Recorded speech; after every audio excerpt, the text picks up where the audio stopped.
The X-Men universe is ever evolving, and with every new era comes a fresh generation of mutants bursting with incredible potential. Today's young heroes bring unique powers and compelling stories that could redefine the future of mutant kind. Join us as we explore the next generation of mutants. Kicking off our list today in spot 10 is Bronze. Trista Marshall, known as Bronze, is a newly introduced mutant in Marvel's exceptional X-Men, possessing the ability to alter the composition of her skin into a nearly adamantium-like metal, making her almost untouchable. In her metallic state, she can extend whip-thin cables from her body and even seems to possess a level of super strength. Her powers make her both a formidable combatant and a unique addition to the next generation of mutants, especially in the challenging post-Krakoa era, where young mutants face heightened negative public perception and social alienation.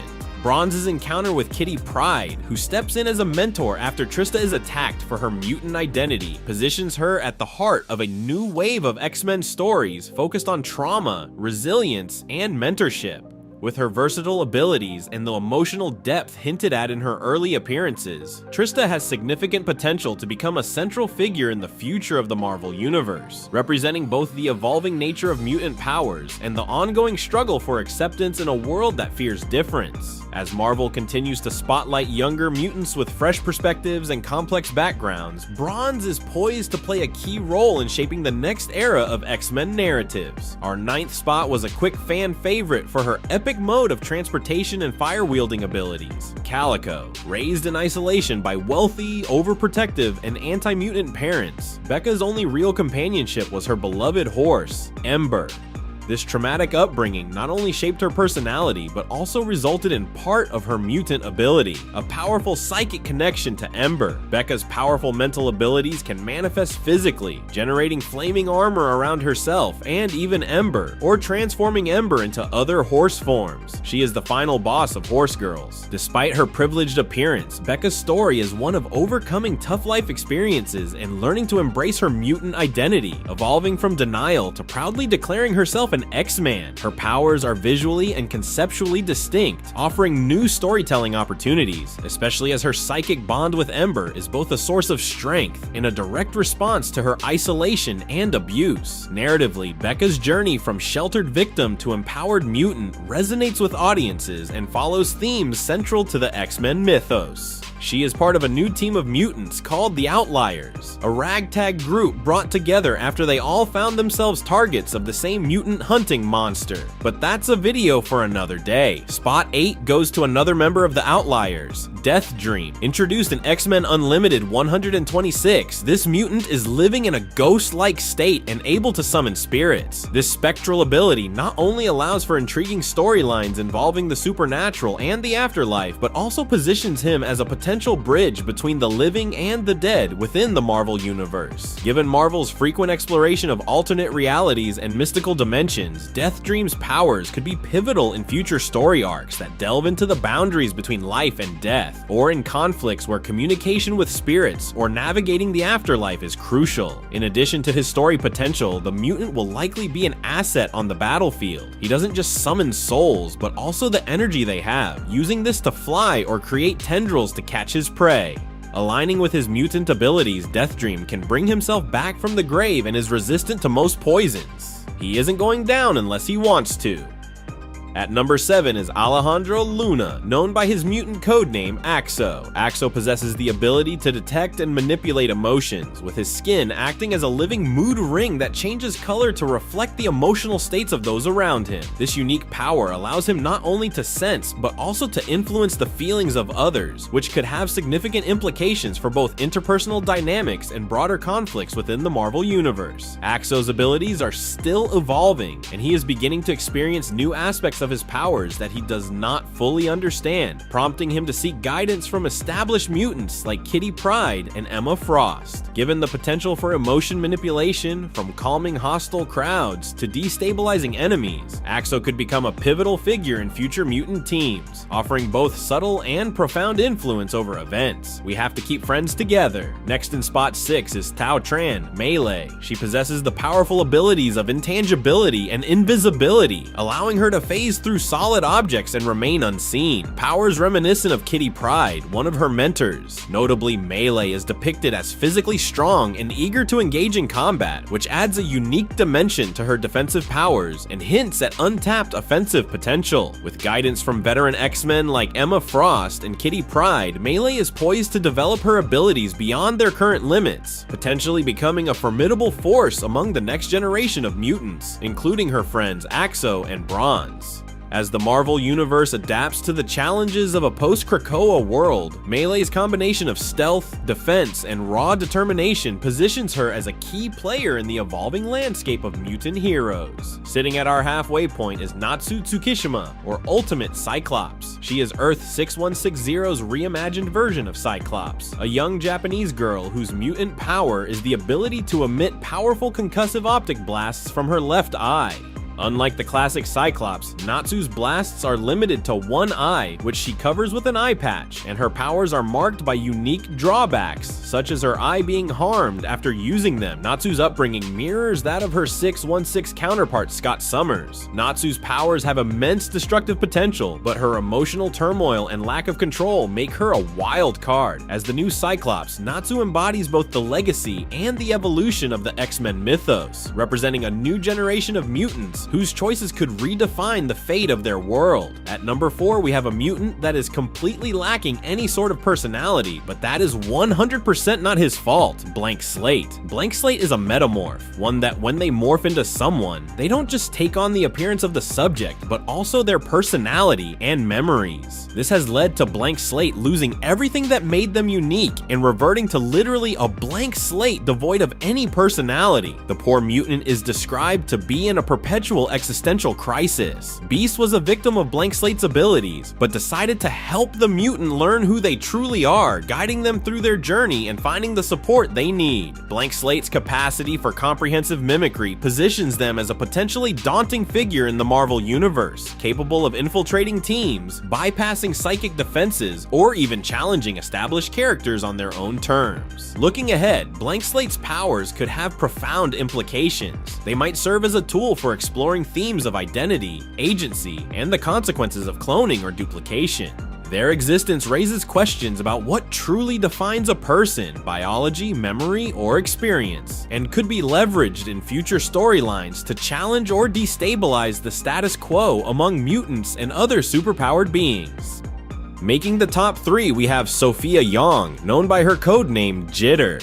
A groundbreaking Singaporean mutant and member of the Outliers, her mutant power, Hyper Focus, allows her to instantly acquire and master any skill or talent she sets her mind to, skills that would normally take years to develop. However, there is a catch. This mastery only lasts for 1 minute, after which she experiences an immediate crash, making her power both extraordinary and risky. To manage her ability, Sophia always carries a stopwatch, ensuring she never exceeds her time limit, while her powers make her incredibly versatile, capable of becoming a top martial artist, expert lockpicker, or even a linguistic prodigy in an instant. The short duration and the post-use crash mean she must act quickly and strategically, especially in high-stakes situations. Jitter's character also represents invisible disabilities. She has a stutter, and it is a big part of her character's journey, adding depth and relatability. Jitter stands out as a uniquely adaptable mutant whose powers could be pivotal in scenarios requiring rapid skill acquisition or creative problem solving. Her limitations, however, add tension and realism, ensuring she isn't overpowered but remains a compelling, resourceful member of the X-Men's new generation. Our runner-up is another member of the Outliers, Ransom. Ransom's mutant ability is both unique and alarming. He was born with a black hole in place of his heart. This allows him to absorb matter, energy, and even attacks directed at him, making him nearly impervious to conventional harm. Projectiles and blades only make him stronger. Ransom's abilities have already proven significant, as he demonstrated enough raw power to take down Wolverine, a feat that highlights just how dangerous and potentially game-changing his presence could be among the X-Men. His existence opens up new narrative possibilities for the future of the Marvel Universe, as his powers could shift the balance in mutant conflicts and challenge even the most established heroes and villains. With his compelling backstory and immense abilities, Ransom is poised to become a pivotal figure in the evolving landscape of Marvel's mutant saga. An honorable mention before we get to today's top spot: Harvey X debuted in the same arc as the Outliers and stole hearts, but unfortunately passed after only one appearance. The young mutant was a super fan of the X-Men and helped out the team by healing Rogue's broken arm. Harvey's mutant ability extended past healing qualities. He was a telepath and could see visions of the future. This sweet mutant may have had a short run, but he left a lasting impact. And finally, taking our top spot today is none other than Maystorm from Earth 6160. As the deuteragonist of Ultimate X-Men's Japanese Resistance arc, Maystorm channels Storm's elemental mastery through a younger generation's lens. Inspired by and serving as a legacy character to the iconic Storm, Maystorm possesses powerful weather manipulation abilities, controlling wind, rain, and lightning much like her idol. In the rebooted Ultimate X-Men, Maystorm is not only a formidable mutant, but also emerges as a leader, credited with naming the X-Men in this universe and poised to guide a new generation of mutants against major threats such as the Shadow King and the Maker. Her role is especially significant given the absence of classic X-Men figures like Cyclops, Wolverine, and Jean Grey, positioning her at the forefront of mutant kind's rebirth on Earth 6160. With her compelling backstory, strong leadership qualities, and the potential to reach Omega-level power like Storm, Maystorm is primed to become a central figure in the Marvel Universe's future. There is even speculation that, like Miles Morales before her, she could eventually transcend her universe and join the main Marvel continuity, further cementing her legacy as a pivotal new hero. But what do you think about these exciting new mutants? Selene Gallio is a centuries-old mutant psychic vampire and a major antagonist in Marvel Comics. Also known as the Black Queen, she is a longtime member of the Hellfire Club and as such has often tormented the X-Men and their allies. She also fought Captain America and the Daughters of Liberty. She's immortal, she possesses great magical powers, she can just manipulate shadows and darkness, she can drain the life force from any living being that comes into contact with her skin, she's pretty cool. After a failed attempt to sacrifice the population of ancient Rome to make herself a god, she founded Nova Roma, an isolated colony modeled after ancient Rome that survived into modern times in Brazil's Amazon rainforest. She maintains her immortality with her mutant power because she likes to absorb the essence or life force of others. She can also absorb memories and take control of people this way. So by drawing on the power she's absorbed, she can grant herself superhuman abilities, enhanced strength, speed, whatever she needs. Oh, did I mention she's a telepath with very good telekinetic abilities? Combine all of this, and you've also got her lovely extended lifespan. She's become one of the most skilled magic users in the world, and I think at one point she was even considered a potential candidate to replace Doctor Strange as Sorcerer Supreme. So that's how you get a great antagonist in the New Mutant series, and also the whole Necrosha story arc. Soft Serve's sole mutant ability is to defecate ice cream, controlling the flavor she creates and how much she serves, making her a mutant with pretty much zero inherent fighting capabilities. She was first introduced in a background moment in Way of X issue number 2, and artist Bob Quinn later elaborated on her powers with a detailed sketch on Twitter. So originally he's yeah, she's got different plumbing from baseline humans, but later amended that her body is a portal to the ice cream dimension, and the phrase defecating is more about the unfortunate placement of the portal's exit than her actual biological process. Soft Serve, by the way, is not the only mutant with ice cream related powers. You've also got to consider Ice Cream, who can turn himself into any flavor of ice cream? Yeah, ice cream. Alright. According to Bob Quinn, there's no relation between the two, but Soft Serve is a big fan of ice cream. Just don't confuse the two, everybody, because it's easy to do. Sketch has the mutant ability to reshape reality by altering it upon her sketch pad. She can only affect non-organic matter with this power, fashioning metallic tendrils, metallic sheaths, and obviously she needs to be able to see an object in order to affect it. Thankfully for us, she carries around bags full of sketch pads and pencils at all times. In terms of what history we know about her, I think she was held prisoner in Russia by mutant traders until being saved by the X-Men. Oh, and before his abrupt departure from writing Uncanny X-Men, Chris Claremont did intend for Sketch to join the X-Men, but now I got nothing for her. Having the physical attributes of a fish, Sammy Perret, or Squid Boy, was the perfect target for bullies. Now intent on stopping the harassment, Sammy plotted to kill his tormentors. But thankfully, a meeting with Professor X saved Sammy from the potentially deadly showdown, and he was like, yeah, I'll enroll at the Xavier Institute instead. Well, Well, en route to the Institute with Professor Xavier, he was like, hey, I can't contact anybody. So they took a detour over to Ireland to help with a mission, and upon investigating, we found ourselves assisting Juggernaut. And then Juggernaut and Sammy became good friends after Sammy saved Juggernaut's life. Kane became a surrogate father to Sammy, but then when Sammy's mother found out about his relationship with Kane, she called Alpha Flight to bring Sammy back home to her. And there, Sammy was going through some harm. Really not great. But then Juggernaut was like, hey, I'm gonna come visit. And well, Juggernaut took care of the attacker and was subsequently arrested by Alpha Flight, the big superheroes in Canada. Oh, did I mention Sammy's from Vancouver? After that, Sammy's mother left the bad guy, Sammy returned to the Institute, and good time. Later on, Juggernaut infiltrated Brotherhood of Evil, working as a double agent, but Sammy stumbled upon that group meeting and he's like, oh my gosh, Juggernaut's betraying the X-Men.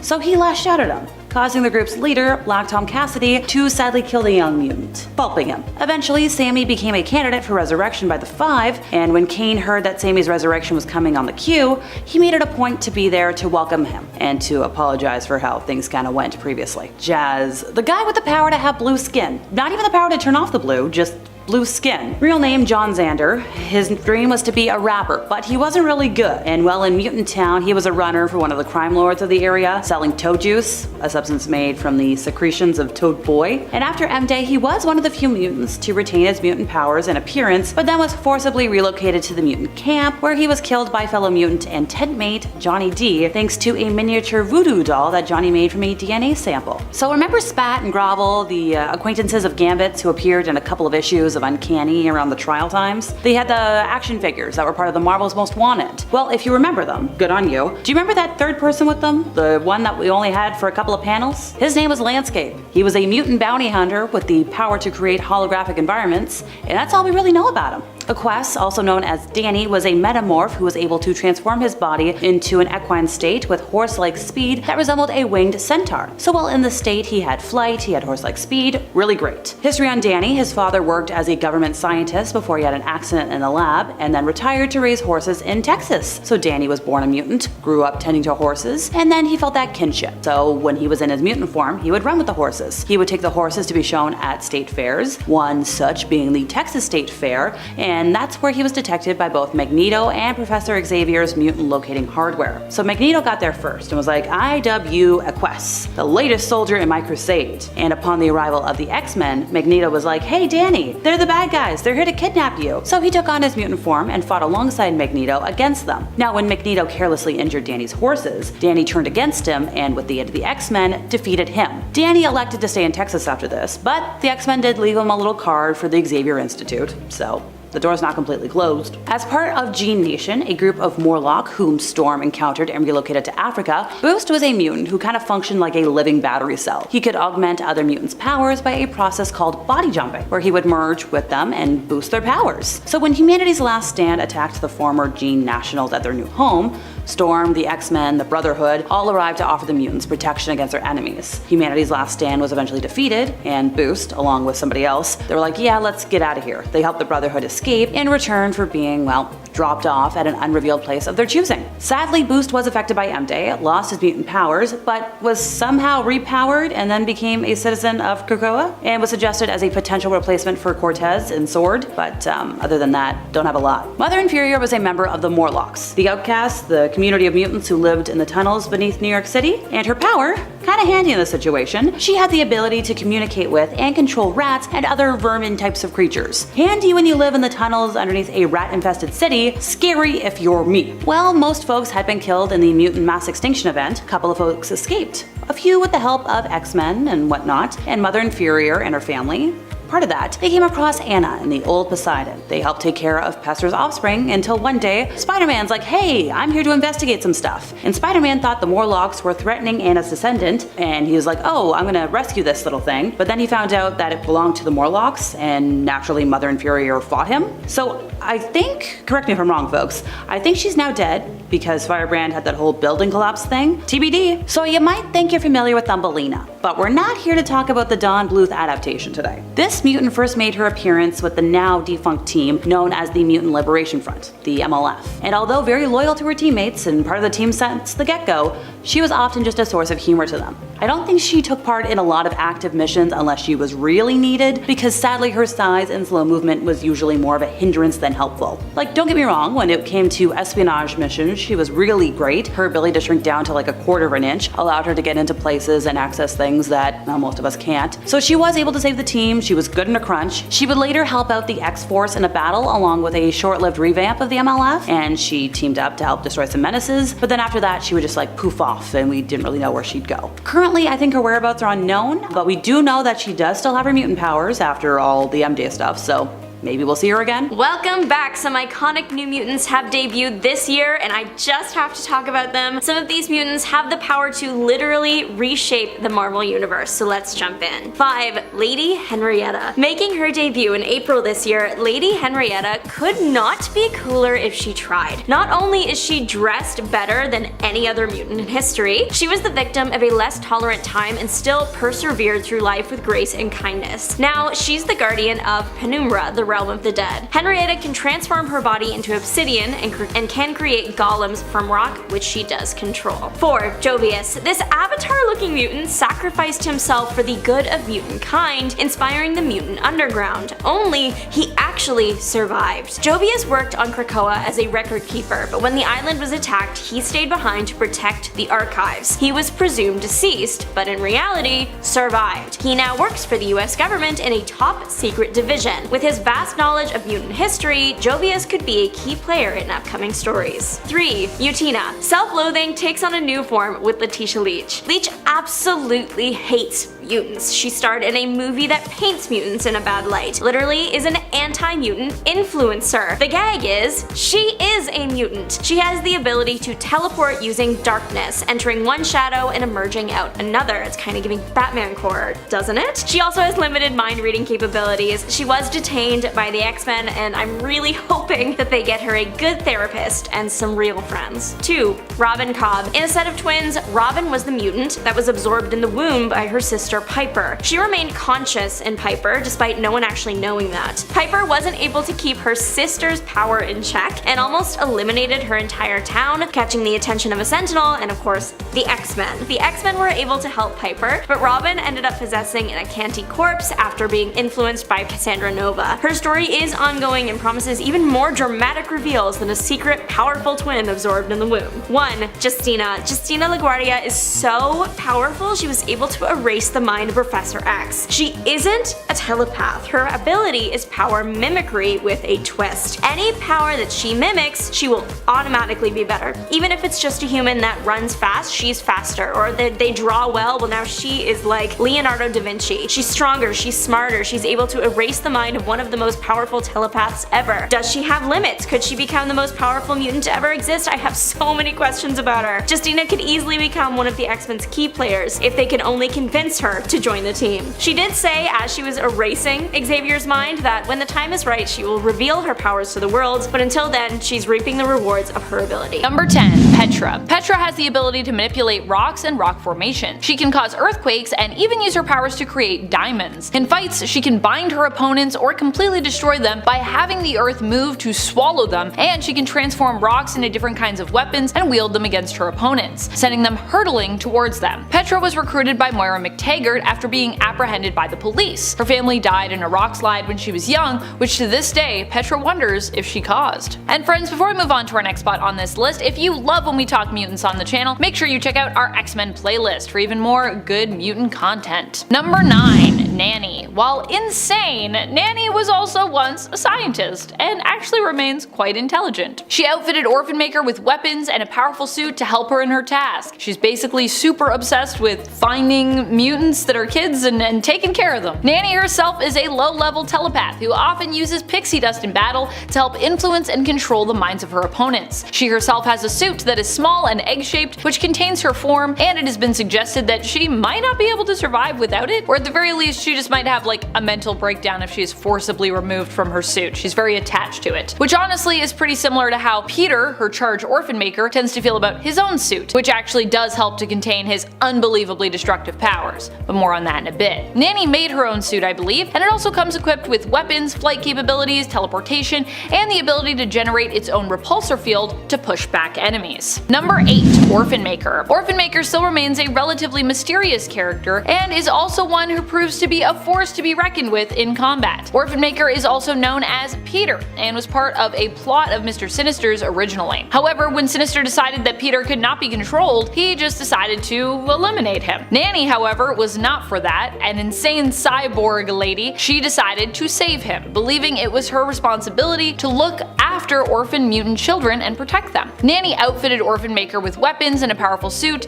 to help her in her task. And while it's still unclear as to what Orphan Maker's true mutant powers are, and while he still seems to have the mind of a child, his suit and weapons make him a formidable foe in combat, especially if he gets upset. Even during a fight with Cyclops, Scott's optic blasts were unable to harm him while Peter was in his armor, with Scott's blast simply just reflecting off the armor, which actually caused more harm than help in that battle. Number 7. Weapon H. Weapon H isn't an organization, but instead is the codename for the character known as Clayton Cortez. Clayton is an ex-military merc who turned on his employers, and as a result, he was captured and sold as a test subject to the Weapon X program, formerly known as the Weapon Plus program. They experimented on him and turned him into a Wolverine-Hulk hybrid known by many different codenames, including H-Alpha, Weapon H, and, you guessed it, Hulkverine. His transformation ends up bringing Wolverine and Hulk together, who attempt to hunt him down before realizing that Weapon H himself is also a victim, and attempting to help free him from the leader's control. Clayton is not your typical mutant, as he doesn't have an inherent X gene, but is pretty cool in that he's a lab-made mutant who is also a gamma mutate and a cyborg. He's so many things, really. Number 6. Peeper. Peeper is one of my favorite mutants, known as Peeper or Peepers. I tend to love mutants whose powers seem less than super, and Peeper is honestly one of those mutants. Peeper is a mutant who, honestly, all the other mutant stars that he's interacted with recently have been super sweet to, and I appreciate that. I love to see it. Peeper's powers have to do with his physical mutation, which is that he has enlarged eyes. With his eyes, he can see things that others can't, possessing different forms of sight. Recently, Peeper was using his powers to help out his fellow teammates as a member of Swords the Six, although he was not part of the main 6 team, as he's not a teleporter, and the main 6 of the 6 or rather were a teleportation team. Instead, he worked with Sword to help expand the areas of mutant technology. Number 5. Tag. Tag is definitely one of the weirdest mutants out there when it comes to his abilities. Let me tell you about it. He is Brian Cruz, a mutant whose powers allow him to tag someone psionically, inciting a telepathic urge to either run away or run towards that person. Basically, he is the childhood game tag personified. If you took the game tag from your childhood and you made said game a person who had mutant abilities in Marvel Comics, this is what you would get. Tag could use his powers to tag multiple people at a time, but if making them emit a psionic signal that encouraged others around them to run away, the range would actually top out at about 100 meters. Once at that distance, the urge to run away would then cease. Number 4. Adam X. We are going back to the crazy Summers family tree for this one. Oh boy, which if you haven't checked out that video, we got videos on that. Oh my gosh.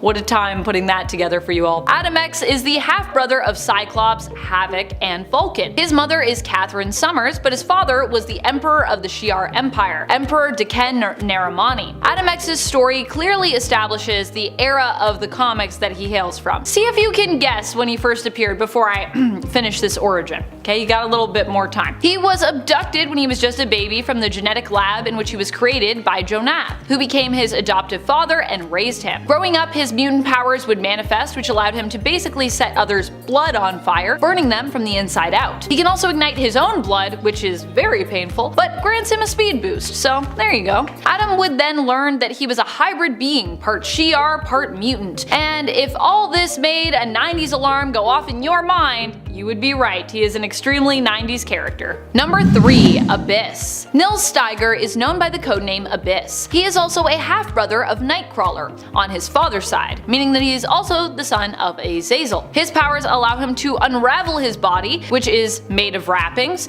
Yeah, if you've ever wondered what a mutant mummy would be like, this is pretty much it. He can use his wrappings to defend himself and attack with, and when wrapped up, his body is made more durable by them. Like his half-brother, he also shares a link to the Brimstone dimension. In the center of his chest, underneath his wrappings, is a dark void that when revealed acts like a black hole and can be used to basically suck in enemies, transporting and trapping them in the Brimstone dimension for as long as Abyss wants them to be trapped. Number 2. Sway. I love Sway. Her powers are so cool and her origin is so tragic, just like Petra, and they were around at the same time. Sway's powers manifested when she was just a teenager. While visiting New York City in preparation for college, Suzanne's parents and herself ended up in the wrong place at the wrong time, and they were gunned down during an attack that was part of a gang war. While Suzanne's parents were killed, she miraculously survived due to the manifestation of her powers, which allowed her to manipulate the flow of time. She had instinctively stopped the bullets that would have hit her in mid-air, but she didn't have the experience or understanding required to do so for her parents, tragically. Sway's powers allow her to control and manipulate time in her nearby vicinity. She can also rewind the temporal memory of a location,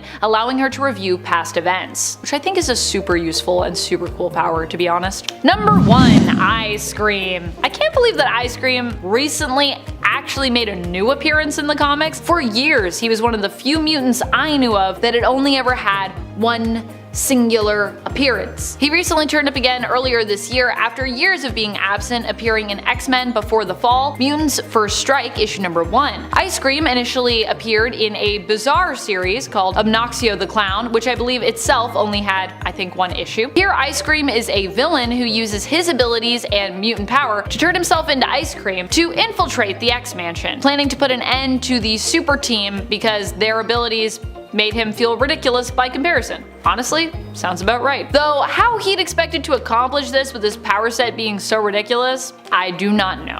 He doesn't succeed in that issue. Number 10. Dirtnap. Dirtnap is a weird character, but one who kind of has a beautiful story. Dirtnap originally appeared as one of Genesis's Dark Riders, Tyler Dayspring's Genesis.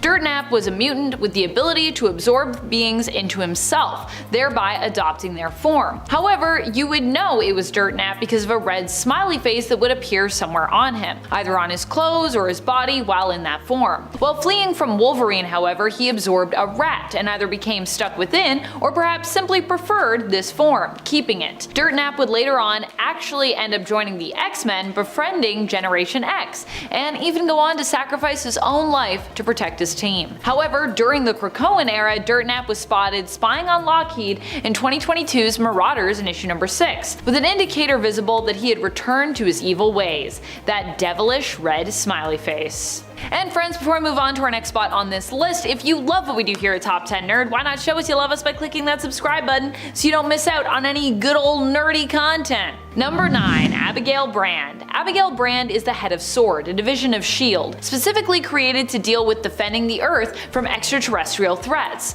Aliens and any other external threats to the planet were SWORD's thing. Abigail Brand is one that we often forget about when it comes to heroes who are mutants because she is also an alien herself. Part alien anyway. Her dad was an alien and her mother was a human, but her mother was also a mutant, which is how Abigail herself ended up with an active X gene. Her mutant ability allows her to emit a hot blue energy from her hands that burns through most metals. She also can speak most alien languages, even ones that human mouths can't quite manage to wrap their tongues around. Number 8. Madeline Pryor. While Madeline has played ally to the X-Men on multiple occasions, she is not herself an X-Men, nor has she ever been one. And surprisingly, she is not easily recognized. Well, actually, I guess while Madeline Pryor has played ally to the X-Men on multiple occasions, she's not herself an X-Men, nor has she ever been one. Well, I mean, she does have her dark X-Men right now, but she kind of created that herself. I don't really know if we count that because she wasn't really recruited, but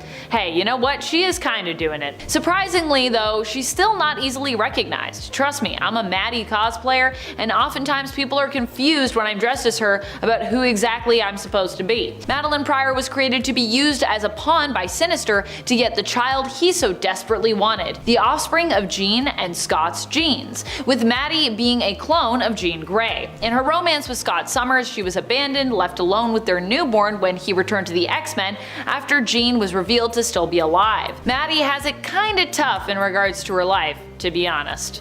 But hey, you know, at least she's making some progress. I gotta say, I love to see it. Number 7. Manifold. Manifold is probably one of the most powerful teleporters we have out there, and he isn't even really technically a teleporter. Manifold's powers allow him to communicate with the universe and basically ask it to bend over backwards to do his bidding. He can just ask the universe to literally fold itself in half so that he can jump from one point to another point, because it's been folded, moving even all the way across the universe and beyond, seemingly teleporting but really just communicating with the cosmos. The only downside to his powers is that because they're about communicating with the universe, he can really only do this within the 616 reality, because that's his universe. Recently, Manifold was part of the mutant adjacent Sword team. Number 6. Silhouette. Silhouette is actually an awesome mutant. She is one of the few mutants who retained her powers after M-Day and is known as a magical or mystical mutant. Her powers originate from the universal spring known as the Well of All Things. She is the child of a Cambodian woman named Miami and an American man named Andrew Cord. Silhouette is both her alias and her birth name, and she is believed to be part of a group of descendants who are destined to have power and to unite the east and western ways of the world. After being partially paralyzed by a gunshot, Silhouette was forced to fight while using crutches, but this has never stopped her from kicking serious butt with a combination of dark force energy, teleportation, and impressive martial arts skills. Even when she has her crutches, actually, which I love. Love to see it. Number 5. Vulcan. Despite being one of the most powerful mutants around, he was considered to be Omega level. Vulcan actually hasn't appeared as much. Some of the other more popular, but honestly, in most cases, less powerful mutants. Vulcan's mutant powers are energy manipulation and absorption. Despite his insane power levels, he tends to somehow be the lesser known of all of the Summers brothers. He has also demonstrated the ability to absorb his opponent's powers as well and use them for himself on rare occasions. That's OP. Vulcan is the youngest Summers brother, also known as Gabriel or Gabe Summers, and we only learned of his existence in 2006 when he first appeared in the comic X-Men Deadly Genesis issue number 1. Yet he is considered the most powerful of those three. Despite him technically being from Earth, Vulcan mainly grew up in space in a stasis pod where his aging was accelerated until the point of peak adolescence. Number 4. Tempo. Tempo is super cool. Having seen a little bit more of her through the Marauders series, I have been greatly impressed by her power set, I gotta say. Tempo basically has the power to manipulate and in a way control time. She can speed it up, slow it down, she can change the tempo of it, if you will, and can manipulate it in her own way. Time control to me is something that has always been super powerful. We don't see a lot of mutants that have that power, we don't see a lot of heroes that have that power. Did you know Tempo was actually one of the mutants who you could have voted for the X-Men elections in recent years? Yep, she received a nomination. However, she sadly did not win the vote, and as a result, she didn't get to be on the team. Sad. But at least she did get to be on the one-shot secret X-Men team, which I actually thought was pretty cool. I actually enjoyed that little one-shot. And later on, she would end up joining, of course, the Marauders. Number 3. Iska the Unbeaten. Iska is truly unbeatable. Even the closest I have ever seen to her being beaten, she wasn't really beaten. She still kinda won that battle. Thanks to her mutant powers, the only way she could be beaten is if by her winning, she would also kinda lose. Sound confusing? Let me explain. The Fisher King on planet Arakko, formerly known as Mars, ended up challenging Iska to a battle of understanding. The Fisher King did this as a way to get back at Iska, the traitor, who had turned on her own people in the past and again when Uranos first attacked. And so, to beat her in his own way, and knowing that he wouldn't win, he challenged her to a battle of understanding, where the winner is the one who most truly understands the meaning of loss. By winning, Iska was forced to feel immense grief over all that she had lost as a result of always having to be on the winning side as per her powers, and so in winning, she still lost. Number 2. Solemn. Solemn is one of the new X-Men villains on the block and also is of course a mutant. Solemn is a mutant from Morocco who, instead of having adamantium bones, possesses adamantium skin, which is actually his mutation as opposed to something that happened to him from Weapon X.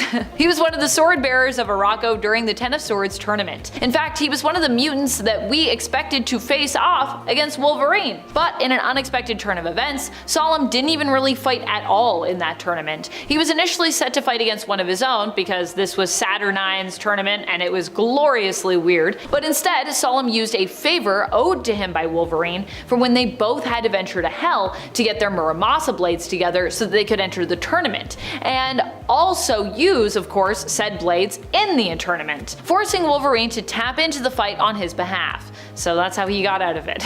It's pretty powerful to have like Wolverine owe you a favor. That's what I think. I would definitely enjoy if Wolverine owed me a favor. He can do a lot of pretty crazy stuff for you.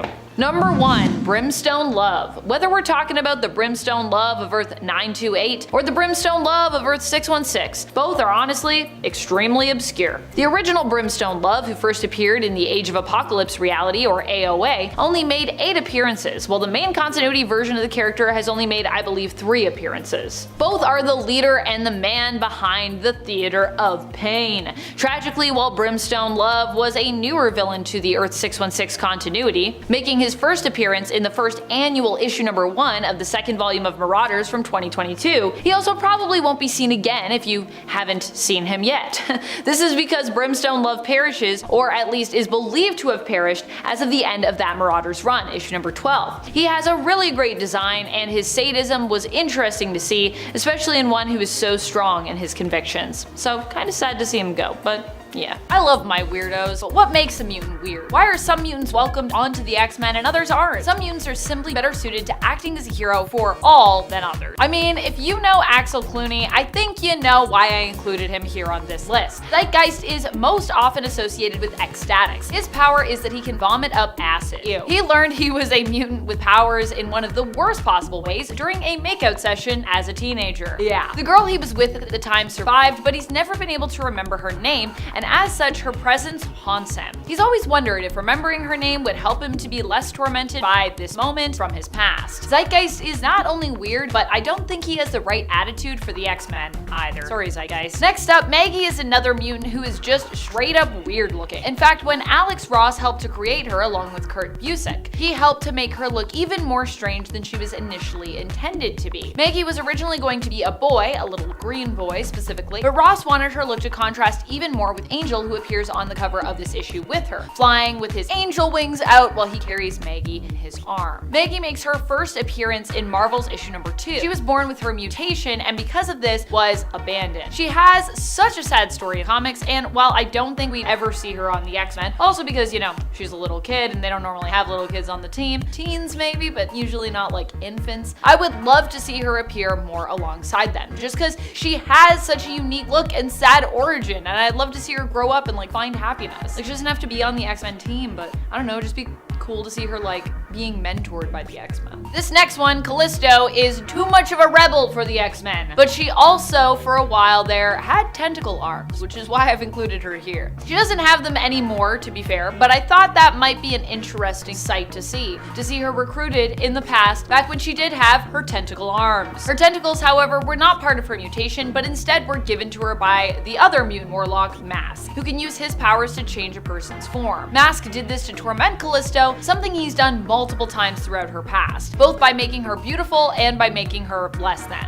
If you're wondering how do you torment someone by making them beautiful, it's because she's usually scarred, and he's like, no, you don't have a scar, and like, ha ha ha. Although really, I was thinking, I was like, I feel like Callisto's like, yeah, okay, good prank, I'm gonna go be beautiful, I guess. Alex doesn't have a fancy code name like Maggie either. He is one of the babies we saw in Inferno, the original Inferno, not the new one. His mutant power looks like it's similar to Glob Herman's. Honestly, I love Glob, although it sounds a little bit more useful than Glob's. But while Glob is a bizarre mutant who is well loved, Alex is tragically mostly unknown. I bet you didn't know about him before this list. Ergo, he is both weird and not someone I would imagine being on the X-Men. Alex has a goo body, which he can control, which which basically makes him like a living, walking, gelatinous cube from Dungeons & Dragons. Except I don't think he disintegrates those he takes inside his form. Instead, he can only suffocate them, or he can simply engulf them to like just move them somewhere else, immobilizing them for a time. This next one, Cell, is a weird one, which I guess fitting on this list where we got a bunch of weirdos. He kind of reminds me of Maggot, honestly, but if Maggot didn't like have his maggots, his body can fuse the cells of his entire form so that they become one singular cell. This allows him to absorb damage without being hurt, basically reinforcing his form. He can also turn into a liquid-like state as well, and he can also emit ooze that is basically like acid, allowing him to burn those he comes into contact with, digesting them in essence from the outside. He was part of a group of Chicago mutant Morlocks and appeared in the miniseries by Jeff Johns and Sean Martinborough titled simply Morlocks. If you know me and what I usually like to talk about on this channel, then you know I'm a pretty big Peeper fan. Peeper is Peter Quinn. My first ever experience reading about him was during Messiah Complex, and from that moment on, I became a fan of his. This might seem odd to you if you read Messiah Complex. Now this might seem odd to you considering that in that story, he calls X-Factor to report that he's basically being followed, and he's soon after attacked and killed by Predator X. When Siren later arrives on the scene, it is implied that it is a very gruesome one. But I just tend to gravitate towards the mutants who feel very much like everyday characters. Also, if you're worried about Peeper, don't be worried because he later on just shows up and he's like totally fine.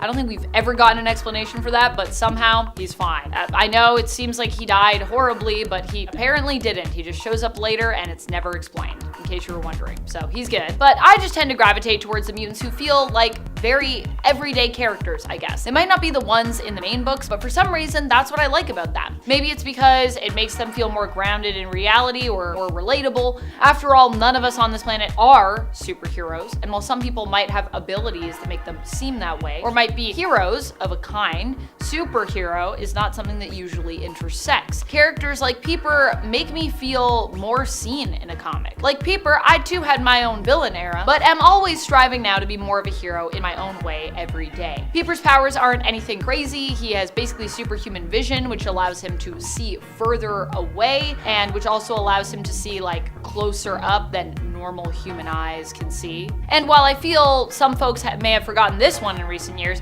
he can also fire optic blasts. And mostly his eyes just kind of bulge out of his head. His optic blasts, though, I think are lesser strength and like lesser skill set than Cyclops. I feel bad for this next one. We're talking about Amber. She got one pretty cool story where she is clearly established as a college kid who just wants to live her life, and despite being immune, doesn't really let this define who she is or what she's capable of. And then right after, we think, wow, that's cool. Amber could be a really cool character to follow along, just even in a slice of life story, or especially if she was pulled into becoming a mutant hero. But no, she gets depowered during M-Day. Or at least that's what I believed happened. I'm not sure if it was ever specified. A lot of people were depowered during M-Day, and she's one of the people that we believe was depowered. I don't think she's ever specifically seen after her adventure with Jono during her appearance in his Chamber series. It was a mini-series, only a few issues. Amber was definitely weird to behold because her default physical mutation made her green and covered in spikes. But she was actually a shapeshifter who typically shapeshifted into a beautiful woman in her dreams. But she also could control this ability and just shapeshift, I think, pretty normally.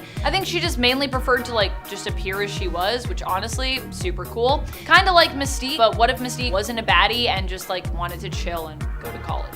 Which I kind of love as a story. While a student at the Xavier Institute, I don't believe this next mutant, Slick, ever made the main X-Men team, nor has he been featured on any spin-off mutant team either. Slick's powers were charisma-based. He basically exuded charisma and made himself likable. He could also cast illusions, as we'd later learn when he and Quentin Quire's kid Omega butted heads. The two didn't get along, and of course at one point, Quire used his powers to dispel the illusions that Slick was constantly casting. Now these illusions made him appear as a handsome young man, but this was not actually his true appearance, as it turned out. He also had a physical mutation and appeared as a small, web-footed creature with pointed ears. Kind of impish looking, if you want to imagine that, but I'm sure we're showing you a picture right now. After having his true appearance revealed at the moment when he was working on a song with his girlfriend Tattoo, she broke up with him. Maybe not because of his appearance, maybe more because she was like, I don't like, you didn't even tell me this. I didn't even know this is what you look like. Slither isn't just a weird character, he's also a bad guy, which is why he would probably never join the X-Men. But if he was a hero, I'd be surprised to see him on the main team. For the most part, I'd say that mutants on the main X-Men roster tend to be pretty normal looking. In fact, many of them are also very pretty looking. I think for the most part, this is because the X-Men are meant to be a premier superhero team, serving not just the mutant community, but also the world at large. We don't usually see people with significant physical mutations on there. I mean, Beast is big and blue, but he's also often likened to like a giant teddy bear. And even with mainstay Beast, he started out looking just like a normal person pretty much, save for his oversized feet and hands before he went through his secondary mutation. Slither also literally looks like a snake, which I'm sure would make having to save people who are afraid of snakes, a pretty common fear amongst many people, a lot more challenging. And finally, Cool Million. 1. Cool Million is a villain. 2. He is the most 90s I've seen in terms of his character design. And 3. His name is Cool Million. So yeah, I don't think he'll ever be making the cut for the X-Men, ever. Cool Million operated as a mercenary in the comics and at one point was hired to work for Hydra. His mutant power was apparently psionic and that of persuasion, but he could only persuade people while like maintaining eye contact with them. However, I don't know, it could have been lasting. Like I'm like, you do this and then you go off and do it. But I like to imagine that you have to maintain eye contact the entire time because that's funnier.